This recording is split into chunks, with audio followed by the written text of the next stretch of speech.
Hoje em dia, por exemplo, a gente vê que os jovens, eles veem o sexo muito fácil, que não era assim na nossa geração, né? A gente sempre via com tabus, com mitos, e os jovens hoje, a gente vê que eles têm, as meninas começam a ter uma relação sexual muito mais cedo do que antes. Claro. Mas não quer dizer que elas também não tenham os tabus. Eu poderia dizer que os tabus eles vão modificando, né? Os preconceitos vão modificando, vão se atualizando, mas que os tabus tenham acabado, não. O que a gente percebe é que elas ainda têm... Também não quer dizer que elas tenham satisfação sexual também, né?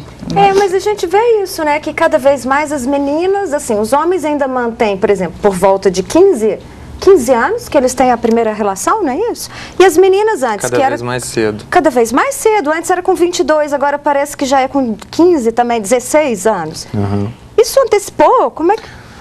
Tem antecipado, mas tem muitos fatores que levam a essa antecipação. Nós vamos analisar alguns. Por exemplo, as meninas hoje, elas ficam menstruadas muito mais cedo. Então, com 11 anos, 10 anos, elas já ficam menstruadas.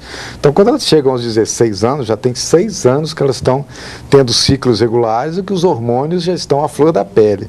Então, a possibilidade delas terem relação sexual, até por essa mudança física, já passa a ocorrer.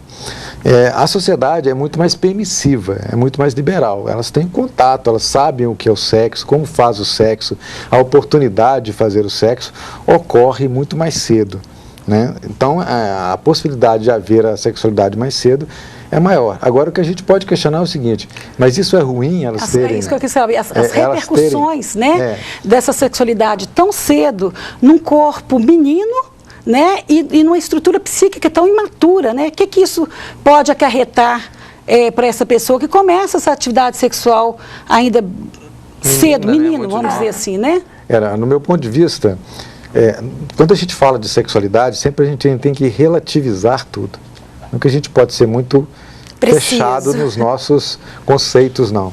As nossas avós, por exemplo, tinham relação sexual com a minha avó se casou com 14 anos, ela já teve a primeira relação sexual. Se a gente for pensar por esse... Todas, a maioria, do 12, 13 anos, as mulheres já estavam casando e logo já tinham um filho.